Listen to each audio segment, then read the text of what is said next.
நயினார் நாகேந்திரன் தலைவரானதிலிருந்து அண்ணாமலை போல வருமா என்ற பேச்சு சமூக வலைத்தளங்களில் உலகிறதா இல்லையா? அண்ணாமலை வார் ரூம்ன்ற ஒரு விஷயத்தை கேள்விப்பட்டீங்களா? காயத்ரி கூப்பிட்டு இன்டர்வியூ எடுங்க, மணிக்கணக்கில் பேசுவாங்க. காயத்ரி இன்டர்வியூ அதை பற்றி தான் பேசுவாங்க. அண்ணாமலை அவர்கள் தமிழக பிஜேபி தலைவர் ஆனதிலிருந்து அண்ணாமலைக்கென்று வழக்கமாக கட்சி தான் வார் ரூம் வச்சிருக்கோம். அண்ணாமலைக்கென்று ஒரு வார் ரூம் ஏற்பாடு செய்யப்பட்டது.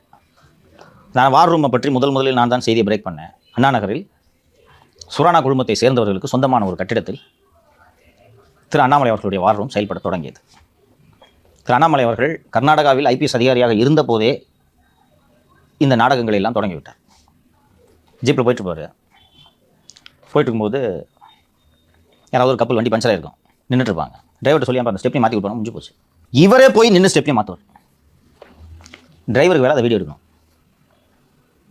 நள்ளிரவில் சிக்கி தவித்த தம்பதியினருக்கு கார் டயரை மாற்றி உதவி செய்த ஐபிஎஸ் அதிகாரி என்று கன்னடத்தில் மாట్లాடும் கன்னட ஊடகங்கள்.